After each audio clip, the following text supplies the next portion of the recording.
Ajudar imigrantes a terem acesso aos seus direitos é a missão do convidado de hoje do programa Entrevista Aberta com Denise Martins.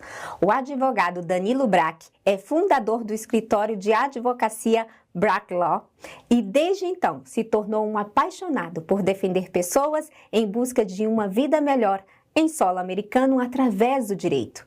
Danilo também tem MBA em administração, realizada aqui nos Estados Unidos, com vasta experiência na área do direito. Ele atende casos em Massachusetts e toda a América. Convido você a embarcar em mais uma entrevista imperdível conosco pelos próximos minutos. Fique ligado.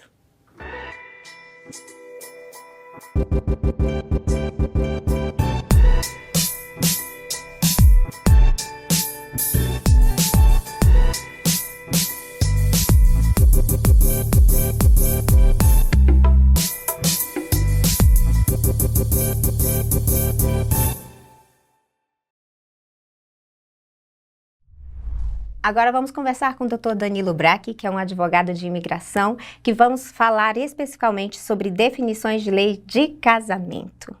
Há várias formas de se legalizar pelo casamento. E hoje nós vamos falar sobre esse tema que é muito buscado na internet, nas redes sociais, nas rodas de amigos, enfim, nós vamos falar com um advogado com propriedade para nos dar aí informações precisas, com segurança, para que você, caso esteja se relacionando ou um dia venha se relacionar, você possa ter aí conhecimento para procurar um assessor jurídico que vai dar todo um suporte no seu processo. Obrigado por ter vindo aqui à entrevista, doutor. Prazer é meu. Vamos iniciar agora falando sobre a categoria do visto K1. Quais são os requisitos básicos para que o indivíduo se enquadre nessa categoria? O visto K1 é o visto de noivo, né? Então, automaticamente, um cidadão americano, ele pode peticionar, requerer para o seu pretendente, a sua pretendente que está fora do país, que seja emitido esse visto, que é um visto de promessa, para que essa pessoa seja autorizada a entrar nos Estados Unidos sob essa promessa de que vai casar. E a pessoa, então, uma vez entrando nos Estados Unidos, ela tem que casar com esse peticionante em até 90 dias, e aí, então, dar prosseguimento no pedido do Green Card. Basicamente, a metade do processo do Green Card é feito nesse visto de noivo e a outra metade, então, após o casamento. Então, aí tem um prazo específico para isso? Absolutamente. Uma vez que é emitido o visto de noiva, você tem até 6 meses para entrar no país e uma vez que você entra no país, você tem 90 dias para realizar esse casamento. Se esse casamento não for realizado, o visto é automaticamente revogado, a pessoa está ilegal no país e a pessoa precisa se retirar. Doutor, você disse agora, dentro da sua explicação, a pessoa que está dentro do país. Existe também a possibilidade de requerer esse visto, ela estando lá no país de origem dela? O peticionante, que é o cidadão americano ou a cidadã americana, faz o pedido aqui nos Estados Unidos. O beneficiário, que é o imigrante, esse precisa estar fora dos Estados Unidos, porque a entrevista para a emissão desse visto é feita em um dos consulados americanos em qualquer lugar do mundo. No nosso caso, no Brasil, pode ser feito, por exemplo, no Rio de Janeiro. Mas, tecnicamente, o peticionante poderia até requerer o visto de noiva, estando fora do país, só não faz muito sentido, porque, afinal, se ele está fora do país, ele pode casar com a beneficiária, vir aos Estados Unidos e aí fazer o processo de Green Card completo. Que já é um processo diferente. É um processo diferente, aí é um processo que é feito também em 2 fases, mas aí quando a beneficiária ou o beneficiário for ao consulado para fazer a sua entrevista, não é uma entrevista para um visto, é uma entrevista pro Green Card. Ok. Existe a lei 245I, que já é diferente, é uma definição de lei de casamento, porém é diferente do visto K1. Sim, o 245I foi uma lei, um regulamento promulgado em 1994 pelo Congresso. Especificamente foi mais por causa da necessidade de mão de obra que havia nos Estados Unidos naquela época. Os Estados Unidos estava começando o seu grande boom dos anos 90 e depois foi renovada em 97, renovada novamente em 99. Foi conhecida como a Lei de 2001 porque terminou em 2001. E ela valia tanto para familiares imediatos, que seriam filhos menores de idade, seriam cônjuges, quanto para pessoas que estavam trabalhando nos Estados Unidos. E ela, então, perdoava alguns tipos de violações imigratórias. Também, através dessa lei, pode-se legalizar um cônjuge aqui nos Estados Unidos que entrou legalmente. Ah, ok. O senhor falou sobre perdão, né? Existe, dentro da lei de casamento, existe perdão ou isenção de inadmissibilidade? Isso. Esse perdão, ele se aplica com o indivíduo aqui nos Estados Unidos ou ele tem que voltar para o país dele? Porque tem algumas pessoas assim, você precisa esperar tantos anos de perdão. Como que é esse processo? Cada situação é uma situação, e é aí que você precisa de alguém que sabe o que tá fazendo. Porque existem várias possibilidades diferentes, dependendo do tipo de inadmissibilidade que esse imigrante tem. O imigrante pode ter uma inadmissibilidade, por exemplo, que é relacionada com uma fraude. Que, dependendo do tipo de fraude, dependendo do tipo de relacionamento, por exemplo, casamento ou filiação de um americano, pode até ser pedido o perdão aqui dentro. O indulto, no Brasil eles chamam mais de indulto, né? Mas a gente chama de perdão aqui.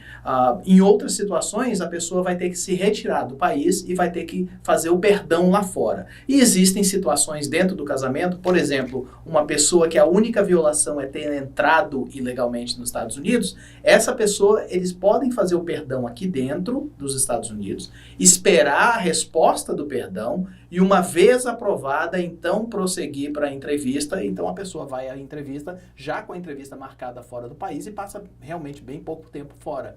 E isso é parte dos regulamentos de unificação familiares que o presidente Obama colocou em pauta, depois foram modificadas um pouco pelo presidente Trump e reenfatizadas, reafirmadas agora no governo Biden. Então, existe uma necessidade de aceleração desses processos justamente para não haver muita separação das famílias. Mas cada perdão é diferente em cada circunstância e tem que ser bem analisado. E existe algumas situações em que você não vai obter esse perdão? Por exemplo, existem situações em que, mesmo você fazendo todo o processo, a lei dos Estados Unidos não vai te dar esse perdão? Sim, existem. E aí, novamente, depende do tipo de inadmissibilidade das pessoas. Por exemplo, uma situação muito comum que acontece, onde se torna quase que inviável fazermos o processo e pedirmos o perdão, é quando, por exemplo, a pessoa ela já foi deportada. Ou ela recebeu uma ordem de deportação e voluntariamente saiu do país, o que a gente chama de autodeportação. Depois ela entrou ilegalmente novamente. Essa reentrada ilegal após uma ordem de deportação, essa reentrada torna ela permanentemente inadmissível. Ou seja, é uma inadmissibilidade eterna. Não chega a ser 100% eterna, porque se a pessoa sair do país e esperar 10 anos lá fora, aí então seu cônjuge pode pedir o perdão, né? E, obviamente, o perdão não é automático. É um processo em si, é uma das coisas mais difíceis que a gente faz. É muito subjetivo ao oficial de imigração que estiver analisando. Existem vários requerimentos e nem sempre, obviamente, a gente consegue. Então, você realmente precisa de um profissional que sabe o que está fazendo para poder auxiliar você, senão você não tem chance. O senhor falou 10 anos para esperar, mas é importante lembrar que nesses 10 anos ela precisa estar fazendo esse processo, ela precisa estar passando por esse processo. Ou ela precisa só lá esperar 10 anos e depois de 10 anos ela entrar com o processo. Ou ela já pode sair daqui e sabendo que ela vai ter 10 anos para esse perdão, ela já pode iniciar o processo. Você vai me odiar porque eu vou dizer que vai depender da circunstância. Novamente, depende da circunstância. É uma coisa incrível. Imigração é uma coisa tão complexa que é caso a caso. Não dá para fazer os dois bolos do mesmo jeito. Então, a gente usa uma receita para cada um. Depende muito da circunstância. Em muitas situações, nós fazemos o pedido familiar, por exemplo, inicialmente, e depois a gente, então, inicia o procedimento da pessoa passar esses 10 anos fora. Mas existem circunstâncias, por exemplo, onde a pessoa já cumpriu os 10 anos quando conheceu o seu cônjuge. Ah, então ela já está zerada. Aí ela ali. já está zerada se essa é a única barra da pessoa, né? Se for uma barra permanente, ela tendo já estado fisicamente fora dos Estados Unidos por 10 anos, agora o cônjuge já pode pedir o perdão para ela. Então, tudo depende realmente da circunstância de cada um. Se arrepender entre 10 anos, já pode pensar no próximo e já vem preparada. É por aí. Né? Tem Pois algum é. exemplo que, vindo assim na sua cabeça, que você pode falar rapidinho pra gente, de um fato em que trabalhou nesse reajuste de status, ajuste de status? Eu tive uma situação onde o casamento aconteceu quando a pessoa que tinha essa barra permanente já estava fora dos Estados Unidos há 7 anos. Então a gente calculou que, bom, a gente inicia o processo agora, eles casam, né, o cônjuge inicia o processo agora, provavelmente com as demoras da imigração atuais, a gente está falando aí de uns 2 anos até chegar no período do perdão. Então já vai estar batendo 9 anos. Aí a gente então espera mais uns 6 meses, 8 meses, vai chegar aos 10 anos, a pessoa pode fazer sua entrevista, vai receber a carta de rejeição porque tem a barra permanente, e com aquela carta podemos fazer o perdão. Então houve um cálculo para poder economizar um pouco desse tempo. Em vez de começar o processo após completar 10 anos fora, começamos com mais ou menos 7. Você citou aí a barra de rejeição. Que isso? Como assim? Eu já vou, antes mesmo, eu já vou receber uma carta negativa? Sim, sim. Muitas vezes ocorre, quando nós já identificamos de primeira no processo que a pessoa tem uma barra de inadmissibilidade, a gente já sabe com certeza que quando ela for na sua entrevista, a entrevista resultará numa negação. Essa negativa da entrevista é necessária para que então façamos o pedido do perdão ou do indulto aqui nos Estados Unidos. Então, existem muitas situações onde clientes nossos às vezes saem do país já sabendo que eles vão fazer entrevista, vão fazer exame médico, digitais, tudo lá no Brasil. É um procedimento. E aí, exatamente, é tipo um primeiro procedimento necessário, aí eles vão receber essa negativa, enviam a negativa para nós, aí então nós damos entrada no pedido do indulto. Quando o indulto é aprovado, é enviado para o consulado e aí há uma segunda entrevista. O consulado então simplesmente analisa novamente, vê que, ok, foi cumprido o requerimento do indulto, o indulto foi aprovado, ok, está aqui o seu green card, pode viajar para os Estados Unidos, bem-vindo aos Estados Unidos. Ok. Quem é casado aqui nos Estados Unidos pode chegar e casar no Brasil e trazer esse cônjuge para cá? Sim, quem é casado nos Estados Unidos? Quem é casado aqui nos Estados Unidos, Aham. ok? Não fez ainda o seu divórcio. Vai para o Brasil e casa lá no Brasil e traz para cá. Aí é bigamia. Aí o que você está descrevendo é bigamia, né? Os Estados Unidos, especialmente, reconhece automaticamente casamentos em outros países. Ótimo. Certo? É automático, né? O Brasil não reconhece automaticamente, mas os Estados Unidos reconhecem. Consequentemente, enquanto você não termina um relacionamento legalmente, você não pode iniciar outro. Porque do mesmo jeito que reconhece automaticamente o casamento, reconhece automaticamente os divórcios. Então você precisa divorciar para casar de novo, senão o que você está cometendo é bigamia. A lei de bigamia, ela é universal ou cada país tem a sua lei específica? Sim, cada país tem a sua lei específica. Existem até países onde bigamia é legal, né, mas não é permitida aqui nos Estados Unidos, não é permitida no Brasil. Mas existem, às vezes, conflitos entre as leis, e é onde a pessoa tem que ter muito cuidado. Por exemplo, leis de divórcio. Você estava falando sobre divórcio. As leis de divórcio do Brasil são muito diferentes das leis de divórcio nos Estados Unidos. No Brasil, o divórcio é federal. Nos Estados Unidos é por estado. E as leis diferem estado para estado. Muitos dos estados, por exemplo, dos Estados Unidos, não aceitam divórcio onde uma das partes não está fisicamente presente lá no divórcio. Então, por exemplo, 2 brasileiros nos Estados Unidos divorciarem no Brasil, como eles estão os dois aqui, lá no Brasil eles são divorciados. Aqui não é válido. Aqui eles continuam casados. E isso dá muito problema na imigração quando a pessoa casa de novo, porque ela apresenta a sua certidão de divórcio do Brasil, mas a certidão de divórcio do Brasil não é válida. Por quê? Porque aqui nos Estados Unidos é requerimento que uma das partes estivesse presente. Como nenhuma estava, consequentemente as pessoas são consideradas casadas ainda. Agora casou de novo com um americano. E agora como é que você lida com isso? Aí entra a lei de bigamia. Aí vem o problema da bigamia. Existem métodos de como sair fora disso. Aí você divorcia aqui, depois você tem que entrar com um pedido de reafirmação de casamento, né, que nem todos sabem como fazer, mas é possível fazer. Aqui em Massachusetts é um princípio de 1862. E, eventualmente, então, sob essa reafirmação de casamento, agora sim você pode dar entrada no seu documento de imigração. Presta atenção que às vezes você pode estar casado aí e não está sabendo, hein? Ainda está casado e não está sabendo. E pode dar problemas. Imagina no futuro, se, por exemplo, você não sabe disso, e no futuro, vamos dizer que o seu cônjuge falece, e o seu cônjuge tinha um seguro de vida, ou o seu cônjuge tinha uma pensão através do trabalho, alguma coisa assim, e você lá, a esposa, pensando que você vai receber isso, e agora a ex começa a receber porque você não é a atual esposa de verdade, porque ele nunca divorciou da ex-esposa da maneira complicada. Né? Isso é... Absolutamente. É muito importante que quando você vai fazer divórcios, quando você vai fazer ajustamentos de status, o green card, você converse com quem sabe o que está fazendo, porque senão vai dar mal. Terminando a entrevista aqui, vamos já procurar a nossa certidão de divórcio. Bom, quando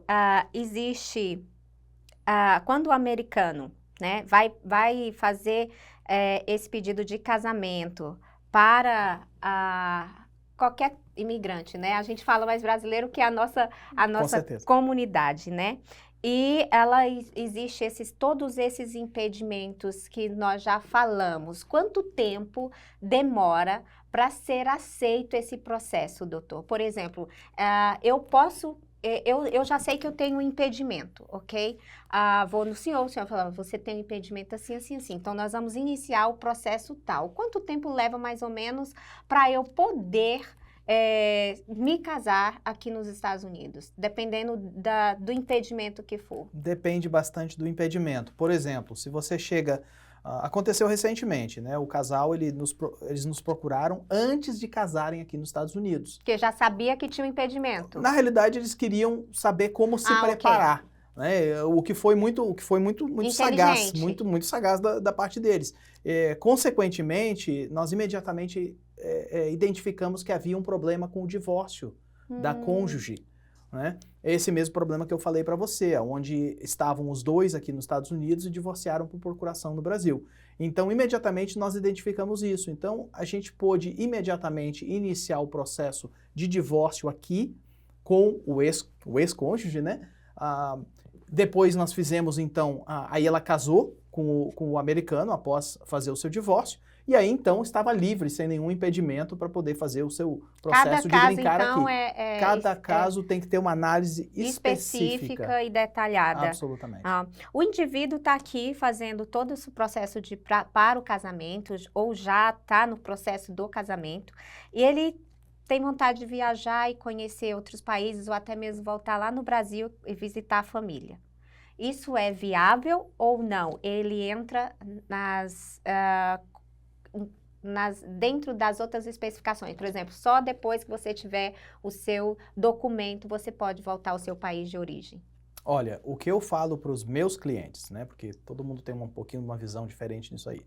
Mas os meus clientes, há 15 anos, eu falo o seguinte: a não ser que seja uma emergência de vida ou morte, você não sai do país enquanto o seu green card não for aprovado. Por segurança. Por segurança. Mas existe essa possibilidade de ir e voltar? Existe uma possibilidade, absolutamente. Eu posso te dizer que eu beneficiei disso há 25 anos atrás. Eu tive um pai que adoeceu, meu pai teve câncer, teve que fazer uma cirurgia, e foi tudo muito rápido, e eu estava no meio do processo de green card, então eu tive que pedir essa autorização especial, voltei, fui para a salinha, né? Todo mundo já ouviu falar da salinha, fui para a salinha, foi muito investigada aquela coisa, consegui reentrar. Mas também por causa daquela experiência que eu tive há 25 anos atrás, eu aconselho meus clientes que se não for uma emergência muito grande, por favor, não saia do país enquanto não sair o seu green card.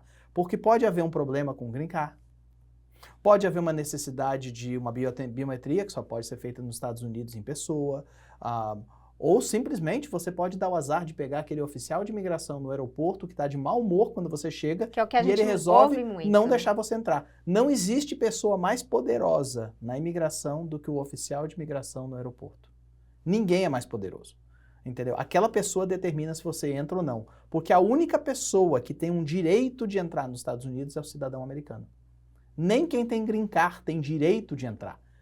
Por isso que quando a gente apresenta o green card para entrar nos Estados Unidos, nós estamos sendo admitidos nos Estados Unidos. Mesmo que você more há 10 anos, você tem um green card há 10 anos, você está apresentando-se com o seu green card, você está pedindo para ser admitido. Então, sempre existem riscos. Agora pensa, você está ainda no processo de green card, não foi aprovado, certo? E aí eu te pergunto, quais são as barras de inadmissibilidade que você tem? Antes de você pensar de sair do país. E leis diferentes se aplicam a quem está dentro dos Estados Unidos e quem está fora dos Estados Unidos. Então, eu conheço muita gente que quando faz um pedido de green card, já faz um pedido de autorização de viagem. Eu, pessoalmente, acho extremamente perigoso, arriscado. Não aconselho nenhum dos meus clientes, a não ser num caso literalmente de vida ou morte. Específico de doença, absolutamente. né? Isso já é combinado com os meus clientes. Olha, você vai esperar até sair o green card. E quando isso acontece, por exemplo, um cliente do senhor vai e ele tem que voltar ao país por caso de doença, e ele vai lá para a salinha, recebe a negativa de entrar. Como que se procede esse processo? Tem como reverter isso ou é algo irreversível? Depende da circunstância do cliente, né? Depende da circunstância. Por que eles rejeitaram a entrada nos Estados Unidos? Foi simplesmente uma questão subjetiva ou havia alguma coisa que a gente não sabia? Porque, obviamente, se quando eu estou fazendo uma análise do seu processo, eu identifico uma barra que é séria, que não vai autorizar você a reentrar nos Estados Unidos, eu vou estar expondo isso para você e expondo que você bem provavelmente não vai conseguir reentrar com essa autorização de viagem. Então, é uma decisão do cliente. Aí é uma né? decisão do cliente, mas é aquela coisa. Queira ou não queira, mesmo quando o cliente decide, a bomba é nossa, né? É, porque ele vai ligar para você lá Absolutamente. da salinha, né? Normalmente, um processo de ajustamento de status, se acontece isso, o processo pode ser transferido. O processo estava sendo feito aqui, agora nós vamos terminar o processo fora do país. Mas como eu falei, leis diferentes se aplicam. Então, aonde a pessoa poderia, quem sabe, só ir na entrevista aqui e receber o green card pessoalmente, talvez essa pessoa agora, por estar fora do país, ela precise de um indulto, de um perdão, né? O que vai acarretar mais custos, mais trabalho, mais tempo. Então, tudo isso aí tem que ser muito bem conversado. Vamos falar um pouquinho a diferença entre contratos de casamento e regimes de casamento. Como que se dá isso dentro da lei de casamento? No Brasil, você vai fazer um contrato de casamento, lá tem, você vai casar com regime total de bens. Como que é aqui nos Estados Unidos? Ok, aqui nos Estados Unidos isso é um pouquinho diferente, né? No Brasil é muito normal as pessoas fazerem contratos de casamento. Aqui nos Estados Unidos isso não é normal. Primeiro por causa do custo, né? E as leis estaduais, na maioria dos estados, são bastante onerosas, né? Número de testemunhas, onde tem que ser registrado, cada uma das partes tem que ter um advogado. Então, se você, por exemplo, você fica noiva de alguém e você agora quer fazer o que a gente chama de prenuptial agreement, né? Um acordo pré-nupcial, porque você quer proteger os seus bens, ou o seu noivo quer proteger os bens dele, o que quer que seja, né? Ou proteger-se de uma eventual, vai que está me defraudando, alguma coisa assim. Pessoalmente, não deveria de entrar num casamento se você tem esse tipo de dúvida, mas em todo caso, né, cada um sabe aonde o sapato aperta. Então, se você quer fazer um acordo pré-nupcial, por exemplo, um dos requerimentos para esse acordo ser válido é que cada uma das partes seja representada por um advogado. Então, você vai ter que ter um advogado representando você, o seu noivo vai ter que ter um advogado representando ele. Agora pensa, você está falando de custos. Você está falando de uma das responsabilidades que nós, advogados, temos, às vezes, é proteger o cliente dele mesmo. Porque o cliente, ele quer uma coisa, mas às vezes essa coisa que ele quer não vai bem com os interesses dele. Então, consequentemente, começa a haver choques. Eu posso te dizer que na minha experiência no passado, eu não trabalho hoje em dia com acordos pré-nupciais, mas já trabalhei.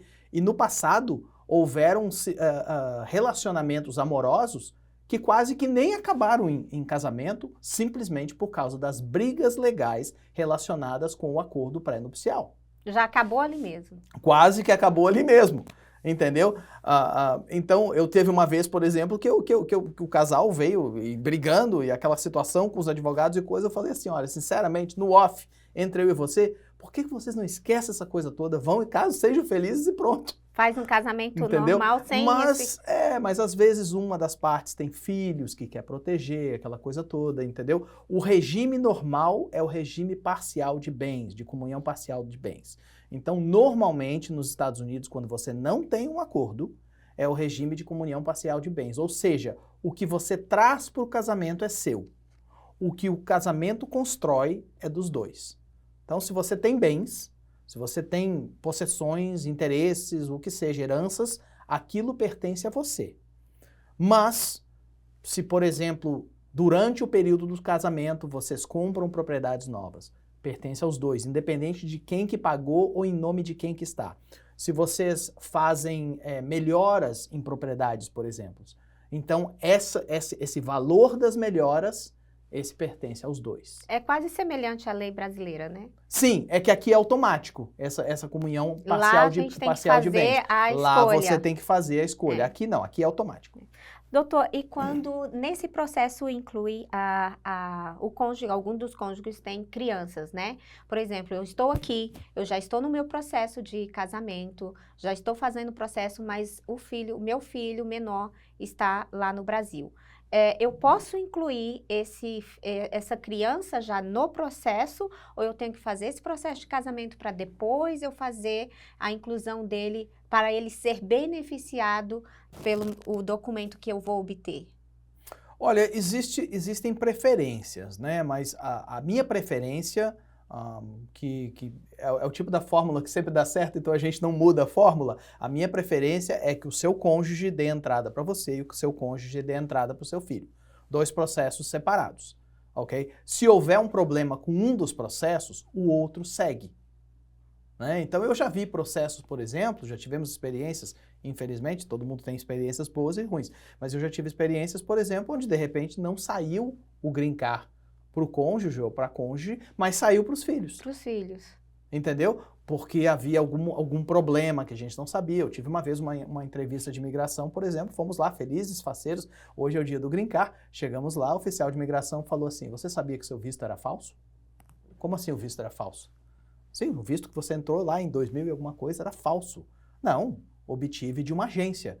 Pois é, essa agência estava fazendo vistos falsos. Então a pessoa veio para os Estados Unidos, entrou nos Estados Unidos com visto, entrou pela porta da frente, viveu a vida inteira pensando que tinha entrado da maneira correta. Quando chegou a hora de legalizar, não, sem problemas, não há problema nenhum, né? E a gente não tem como verificar se o visto é verdadeiro ou falso. Isso aí é só o Departamento de Estado que pode verificar. Pois chegou na entrevista, tivemos essa surpresa. Tudo bem, demorou aí 2 anos para a gente conseguir solucionar esse problema. Foi solucionado, graças a Deus. Mas a criança recebeu imediatamente. Porque a criança tinha o processo diretamente desse stepfather. Entendeu? Enquanto ele veio que diretamente do americano. Exatamente. A criança não tinha nada a ver com o visto. Enquanto que a mãe tinha o problema do visto. Então, nós tivemos que lidar apenas com o problema da mãe e não com o da criança. Eu sempre preferi fazer os processos separados. Existem vários motivos para isso. Isso são coisas que a gente discute nos apontamentos. Do mesmo jeito que eu prefiro o processo de green card ao processo de K1 que você falou mais cedo. Ótimo. Bem, quando um caso é enviado adiante para a unidade de investigação, né, lá do Serviço de Imigração, e o indivíduo, ele já está, como se diz, condenado a ser negado, ou existe ainda a chance de recuperar esse processo? Não, na realidade não é, na minha opinião pelo menos, não pende nem para um lado nem para o outro. Isso quer dizer que a gente vai ter que trabalhar mais. Isso quer dizer que nós vamos ter que dar mais pulos, como Pode dizem, ser né? Aleatório? Não, normalmente não vai para investigação por ser aleatório. Normalmente vai para investigação porque houve algum tipo de desconfiança de que algo escuso está acontecendo. Né? Então, às vezes pode ser uma coisa tão simples quanto o tradutor traduziu algo errado. Te dou um exemplo bem simples.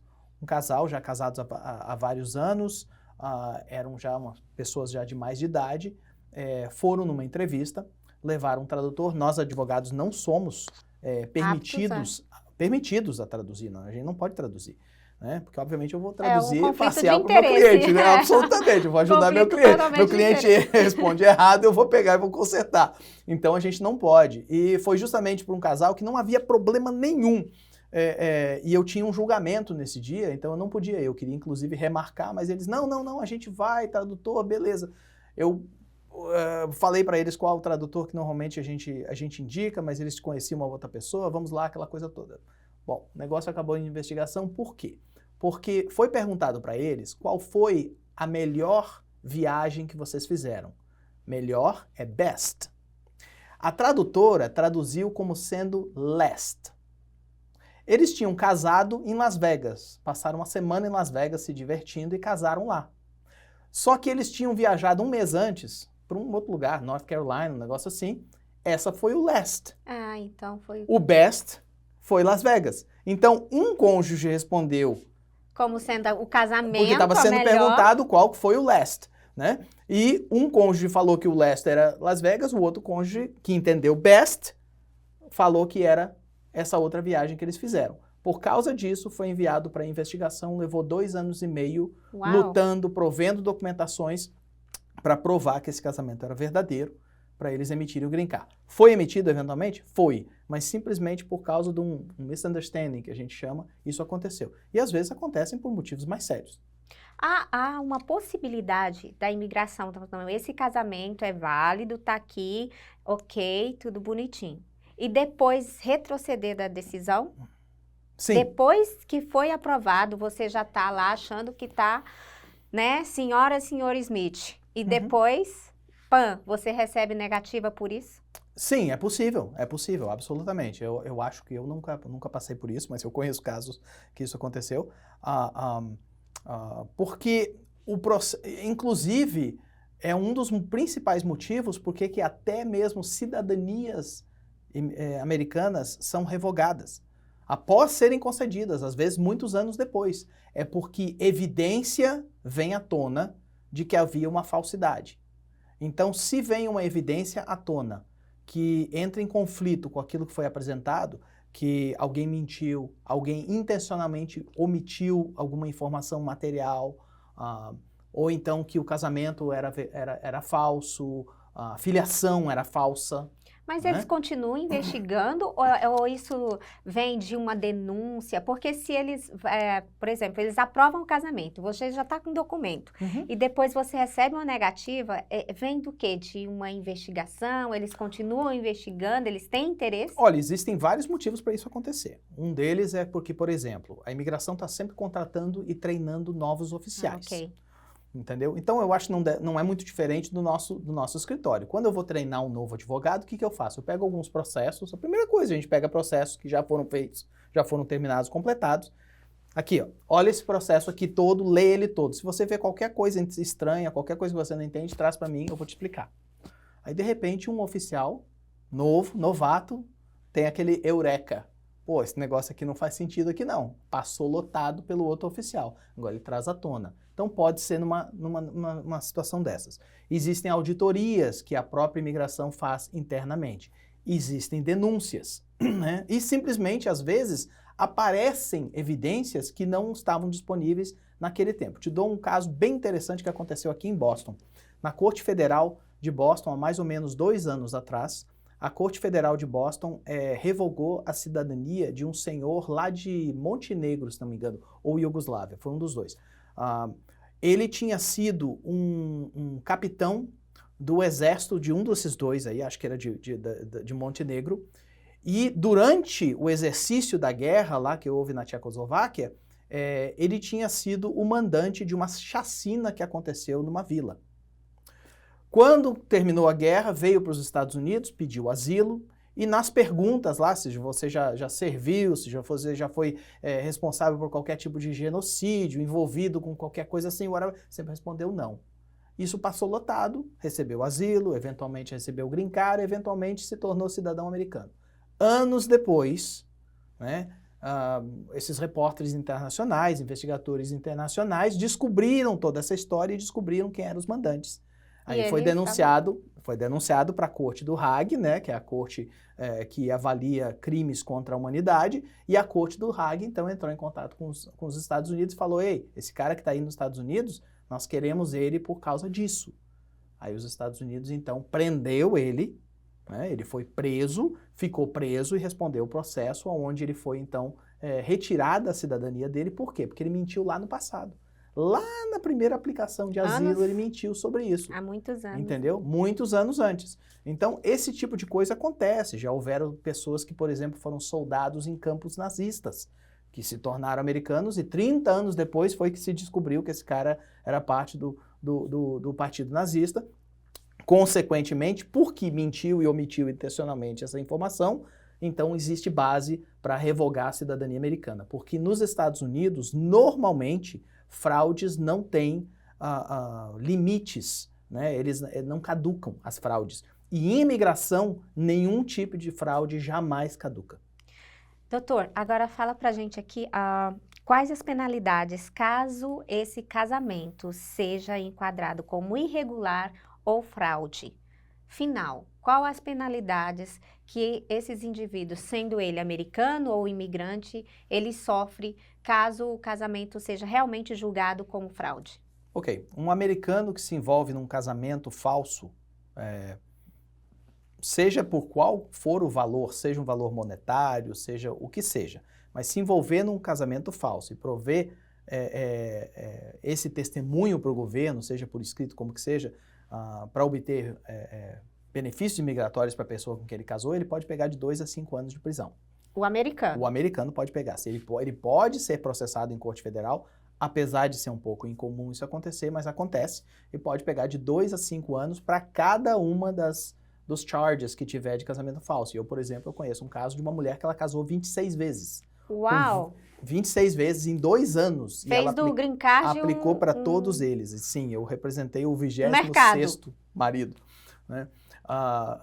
Então você pode pegar de 2 a 5 anos nesse tipo de causa. Agora, o imigrante já é a situação mais complicada, porque você sabe que vai sempre arrebentar do lado daquele que é mais fraco. E o imigrante é o mais fraco, né? Consequentemente, o imigrante, ele mesmo que ele tenha se tornado cidadão americano, se um dia descobrem que ele cometeu essa fraude, ele pode ser preso, pegar de 2 a 5 anos, e ele automaticamente vai perder a sua cidadania, vai ser banido dos Estados Unidos. É um dos 2 pecados capitais da imigração. Fraude de casamento e se passar por americano sem ser americano. São Nunca 2 mais pecados. entra aqui. Você só consegue sair disso aí, a não ser que você consiga provar que não aconteceu, que não é verdade, você só sai desses charges com um perdão do Congresso americano. Não existe perdão que eu possa pedir para você.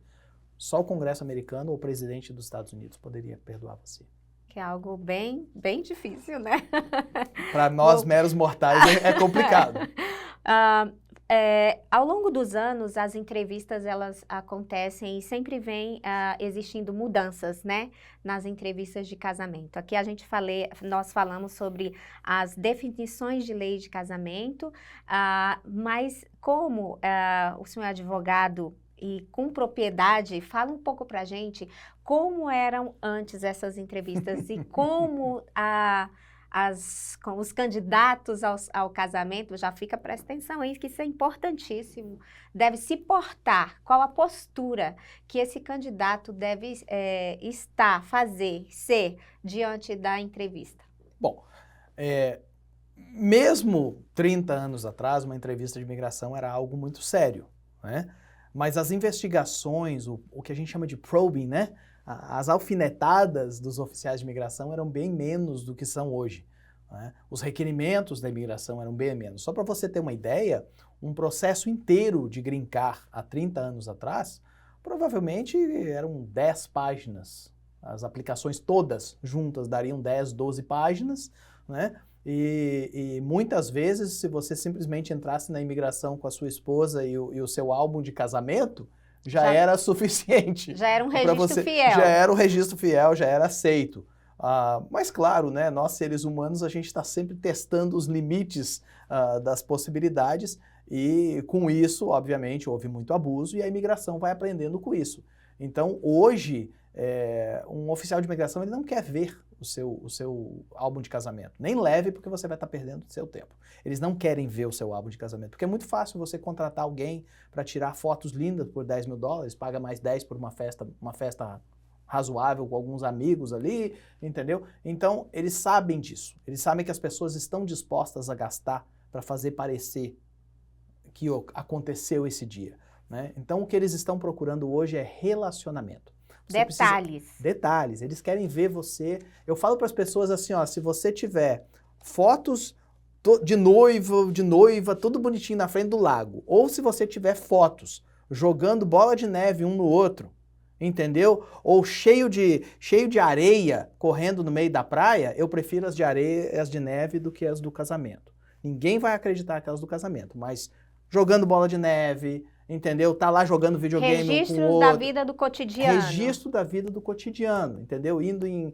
Os dois estão sentados numa mesa juntos de uma reunião da igreja, por exemplo. Os dois estão sentados num culto. Os dois estão, sei lá, passando por uma barraquinha de cachorro-quente. Alguém tirou a foto dos dois na barraquinha de cachorro-quente, lá tudo lambuzado de cachorro-quente. Beleza. Isso é o que mostra a vida cotidiana das pessoas. Isso mostra relacionamento. Além de, obviamente, contas em conjunto, né, cartas de amigos, aquela coisa toda. Tudo isso tem que demonstrar que há um relacionamento. E aí eu falo para as pessoas, não comece o seu ajuntamento de evidências do dia que você casou. Começa do dia que você se conheceu. Porque às vezes o relacionamento pode ser longo antes de haver o casamento. Então por isso que hoje as pessoas perguntam para mim, por exemplo, quanto tempo depois que eu caso eu posso aplicar? Meu irmão, você pode casar de manhã e aplicar de tarde. Entendeu? O que a gente está olhando eu já ouvi dizer que tinha que ser 6 meses. Você espera. Eu já andei pesquisando, viu, doutor? Não precisa não. Não precisa não. Você pode casar de manhã e aplicar de tarde. O que nós queremos são evidências, né? Então, viagens. A gente foi ver um jogo de beisebol junto. Entendeu? Então, às vezes fotos lá no jogo de beisebol, os dois juntos no mesmo lugar. Entendeu? Passou um fim de semana em Cape Cod. Entendeu? Então, as reservas para o hotel. Dos momentos. Isso, os registros dos momentos juntos. Exatamente. Né? Okay. E hoje eles olham o Instagram, eles olham o YouTube, eles olham o Facebook, eles olham tudo. Quando você entra na entrevista, eles já sabem 90% de você. E a outra coisa que eu falo para as pessoas é o seguinte, a gente não sabe o que eles estão olhando quando você vai para a sua entrevista.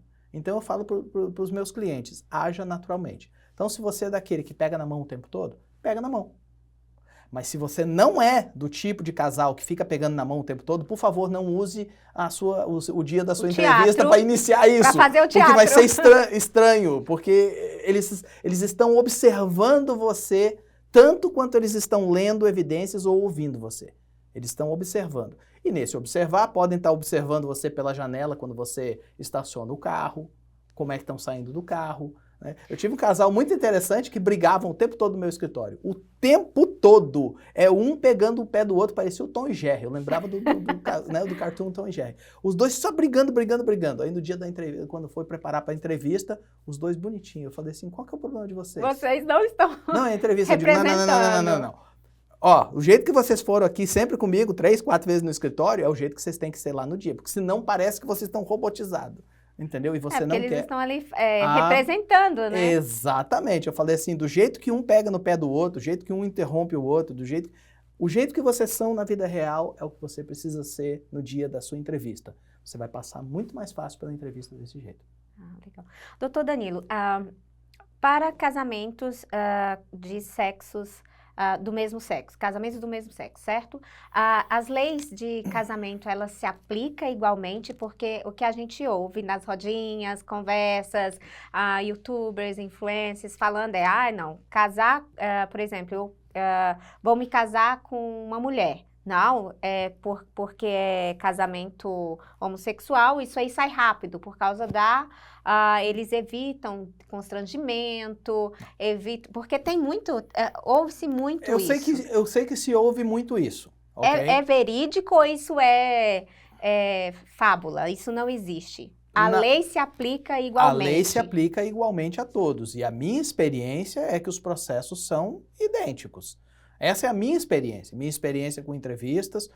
Eu acho que foi em 2016, se não me engano, que a imigração resolveu passar o regulamento onde os casamentos seriam analisados da mesma maneira se forem casamentos heterossexuais ou homossexuais. Tanto faz. Então, desde então, os casamentos são analisados e têm que ser analisados igualmente. Então, é aquela coisa, eles estão olhando o relacionamento. Eles podem fazer perguntas bastante intrusivas, né? Mas perguntas muito comuns, e elas vão mudando. As perguntas vão mudando. Eles vão percebendo que as pessoas estão vindo preparadas para essas perguntas e eles começam a modificar. Dificultar, então, na verdade. Hoje, por exemplo, eles fazem muitas perguntas, tipo assim, qual que é a cor da parede atrás da sua cama? Qual que é... E eles fazem visita na residência? Eles podem fazer. Nem sempre fazem, na realidade, na grande maioria das vezes não fazem, mas eles podem, a qualquer momento. Eu tive uma cliente que eles bateram na porta num domingo, 6h30 da manhã. Uau, até para saber se ela estava dormindo lá, né? Pediram para olhar a cesta com a roupa suja, queriam ver se a roupa de todos estavam lá, queriam olhar os armários, né, os roupeiros, queriam olhar, perguntaram sobre móveis, ela especificamente me falou que eles perguntaram sobre uma mesa que eles tinham na sala, quando foi comprada, quem comprou, quem foi buscar, quem pagou, entendeu? E tipo assim, 2 oficiais, um fazendo uma pergunta para um, outro fazendo a pergunta para outro, entendeu? Separadamente, claro. Absolutamente. E às vezes junto, depende da situação, entendeu?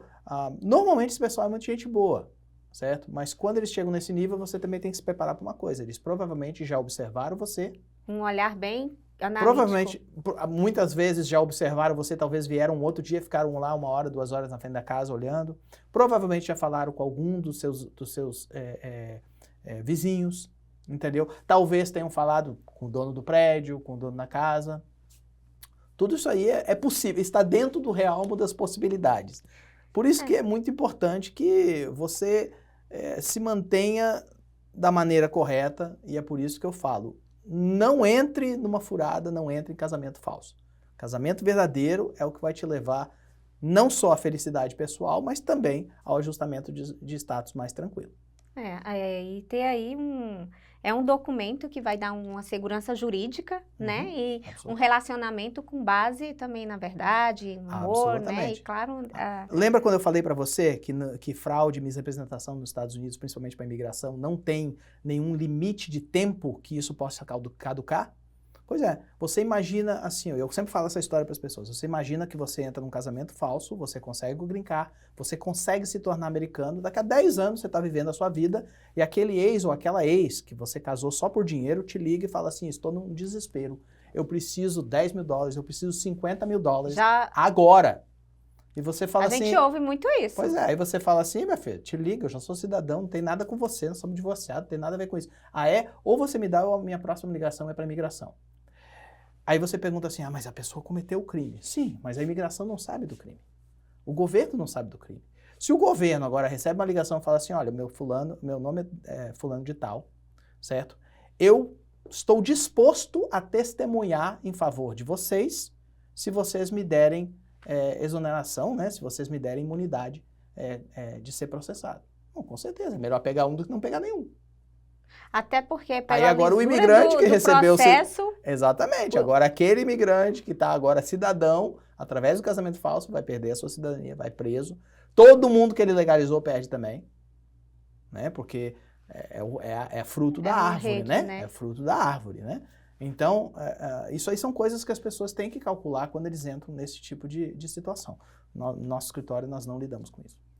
Muito bem, muito obrigada aí pelas informações. Considerações finais, porque às vezes a gente falou vários temas, né? Fizemos aqui um breve passeio, o assunto é muito vasto, né? Dá para a gente conversar várias horas falando sobre esse assunto, mas como advogado, conhecedor da lei, da causa, faz aí as suas considerações finais para que as pessoas tenham consciência que é importante ter um assessor jurídico qualificado de conhecimento, porque não é só um investimento financeiro, né? Ela vai estar também mexendo com uma lei muito séria aqui dos Estados Unidos, né? Absolutamente. Imigração, para quem tem desejo de vir para os Estados Unidos ou para quem está nos Estados Unidos, imigração é um futuro. Você está agora apostando no seu futuro. E se você não fizer da maneira correta, um dia isso vai se tornar um problema. E eu nunca vi probleminha pequeno na imigração. Sempre o problema, quando aparece, ele é grande. Então, o meu conselho é faça as coisas da maneira certa, procure profissionais com experiência e que tenham os seus interesses no coração e não necessariamente a sua carteira no coração, ok? Isso, infelizmente, acontece muito. Quando você ouve rumores que um ou outro estão falando, olha, tem esse negócio novo aqui, tem esse negócio novo ali, fique esperto. Porque nenhum advogado vai deixar de fazer um processo se é possível fazer, certo? Então, quando apenas um ou dois estão falando que existe algo novo, é porque provavelmente não existe. Provavelmente é gente tentando... E está acontecendo isso demais no Instagram, no Facebook, gente propondo tudo quanto é tipo de situação. Então, o meu conselho é tenha muito cuidado, porque o seu futuro pode estar em jogo se você procurar a pessoa errada. A gente está ouvindo muito agora, nesse boom, né, das redes sociais. Eu ia encerrar, mas eu ainda vou fazer mais uma pergunta. Não tem problema não. Esse boom das redes sociais aí, as pessoas estão falando, olha, se você está fora do seu status, vem aqui no nosso escritório que nós vamos te ensinar isso. Eles não são advogados, né? São influenciadores que estão fazendo, como se diz, vamos falar tem né? Vem aqui, eu vou te ensinar como você vai conseguir aí o seu documento, né? Tem muita gente perdendo dinheiro, né? E até se colocando em situações difíceis, porque acha que está fora do status, não sabe como isso vai se proceder e acaba indo em advogados que não têm, aliás, tem conhecimento, mas simplesmente quer ali pegar o dinheiro do coitado, né? Isso aí você tem que ter muito cuidado. Eu tenho muita experiência com pessoas que hoje nós estamos representando, pessoas que estão em processos de deportação, pessoas que realmente se colocaram em situações bastante difíceis simplesmente porque procuraram alguém que estava oferecendo assim uma lâmpada mágica, estava oferecendo os milagres da internet. Os milagres da internet. Né? E eu acho que só a nossa breve conversa aqui já demonstra para você o quão complexo a imigração é. E por isso que você não deve colocar o seu futuro e o futuro da sua família na mão de quem não sabe, na mão de quem não é competente. Ah, porque conseguiu grincar para uma pessoa lá. Sim, mas e as outras que não conseguiu? E as pessoas que hoje estão em deportação porque essa pessoa fez errada? Eu conheço processos de gente que ficou 10 anos pagando alguém para fazer um processo, hoje está em deportação, a gente está tentando segurar a pessoa aqui e a pessoa lá atrás podia ter legalizado. Simplesmente por quê? Porque por causa de incompetência, por causa de falta de conhecimento. Então, a gente estuda muito, a gente se esmera muito para estar em cima dos acontecimentos das leis. Como eu falei no começo, imigração é um caso de cada vez. Não existe uma fórmula para todos os casos. Isso é impossível de acontecer na imigração. É um caso de cada vez. E você precisa de alguém com experiência, com conhecimento, que vá fazer o trabalho que precisa ser feito, para você não acabar numa situação pior do que você começou, que é o que está acontecendo demais na internet. E as pessoas falam fábulas. Esses dias eu ouvi falar de uma pessoa falando, um vídeo, uma moça dizendo que ela conseguiu o green card dela 2 anos atrás, através dessa lei de proteção aos jovens, 2 anos atrás. E que desde então ela está ajudando pessoas e ela já fez mais de 1.500 Eu também, é dessa que processos. eu lembrei. 1.500 processos. Aí, vamos fazer um cálculo rápido. É só você parar 2 e pensar anos. racionalmente. Sai da emoção, faz o cálculo de matemática. Eu não sou matemático, mas faz o cálculo. 2 anos. Então, vamos dizer que 300 dias de trabalho por ano, 600 dias de trabalho. 1.500 processos, você está falando de 2,5 processos por dia.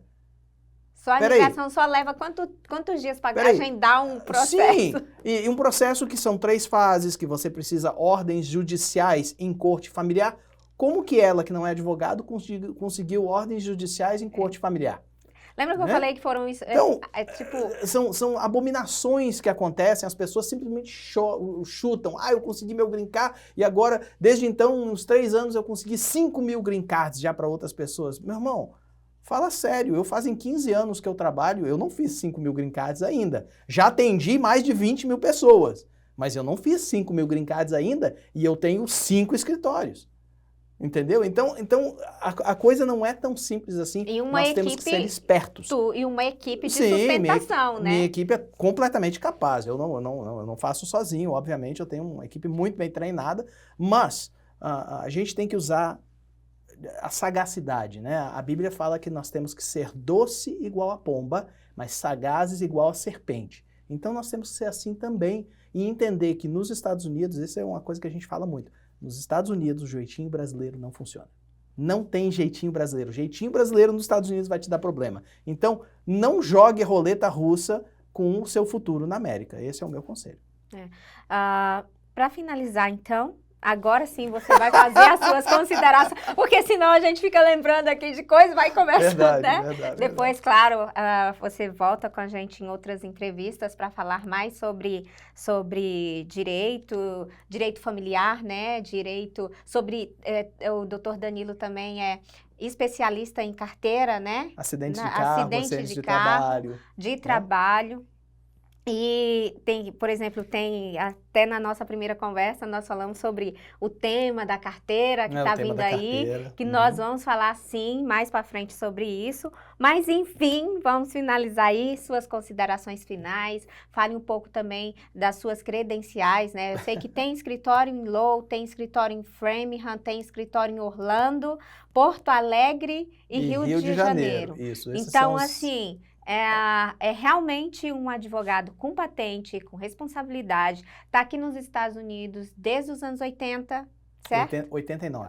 1989. Então, assim, trabalhando, conhece a comunidade brasileira, conhece as necessidades da comunidade brasileira. E agora eu vou deixar você finalizar aí, fazer aí o fechamento para que as pessoas possam conhecer né, já conhece porque você está aí nas telinhas, né?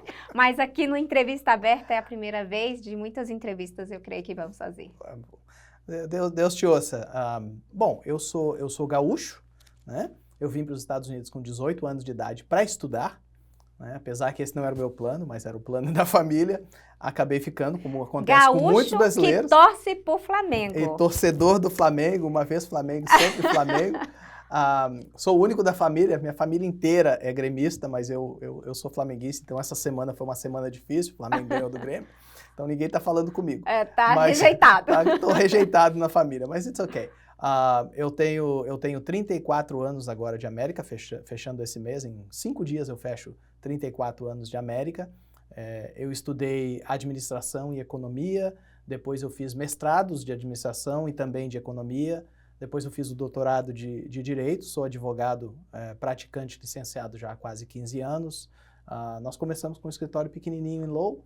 Hoje nós temos, como você falou, temos 5 locais da Brack Law, em Lowell, Framingham, Orlando, Rio de Janeiro e Porto Alegre. E ainda temos algumas parcerias, por exemplo, com a firma do meu irmão é advogado no Brasil há mais de 20 anos, temos parcerias no Rio Grande do Sul, em alguns escritórios do Rio Grande do Sul, temos parcerias em Minas Gerais. Então, hoje a gente assiste não só os imigrantes que estão aqui na América, mas também imigrantes pessoas aqui da América, por exemplo, que precisam casos no Brasil, né? Nós prestamos assistência também no Brasil através dessas parcerias, ou vice-versa, pessoas que estão lá e que precisam assistência nos casos aqui. Então, hoje a gente está trabalhando muito com network, né? Atualmente eu sou casado, eu tenho 3 filhos, minha filha mais velha já é casada, sou velho, mas eu moro em Massachusetts esses 34 anos, gosto muito de Massachusetts, sou imigrante, nunca vou deixar de ser imigrante. Eu acho que uma das grandes vantagens que nós temos no nosso trabalho é justamente que tanto eu quanto todos os meus funcionários são imigrantes. Então a gente entende conhece o sentimento, né? A gente conhece o que é ir na frente de um oficial de imigração, o que é você ter que passar por esse moedor de carne que é o processo imigratório. A gente entende o que é você estar num país diferente. Até hoje eu falo inglês fluente, hoje eu sou cidadão americano, tudo bem. Eu continuo sendo um outsider, né? Eu continuo sendo um imigrante. Então a gente sabe o que é sofrer de discriminação e tudo mais. Então a gente batalha todo dia para poder ajudar as pessoas com aquilo que Deus nos deu. Eu sou membro de uma igreja em Lowell, sou diácono nessa igreja, sou parte do Board of Directors, sou parte do Board of Directors de algumas instituições de caridade, E atualmente, orem por mim, porque eu estou fazendo um mestrado de teologia. E eu não sabia que era tão difícil. É difícil. Isso foi coisa que a minha esposa me convenceu a fazer. Meu Deus do céu, depois de velho estudando, só Jesus da causa. Mas pode ter certeza que eu acho que esse vai ser o seu melhor legado. Vai ser um dos seus melhores mas é um prazer legados. estar aqui. Obrigada. E é isso, pessoal. Nós agradecemos aqui a presença do Dr. Danilo. Nós estamos falando sobre um assunto muito importante que realmente muda a vida das pessoas, transforma a vida das pessoas. Então é de muita responsabilidade trazer temas com pessoas que são credenciadas, que têm conhecimento para passar informação de qualidade, informação segura para a nossa comunidade brasileira. Muito obrigada por você estar assistindo a Entrevista Aberta. Nós voltamos aqui na próxima semana. Boa noite.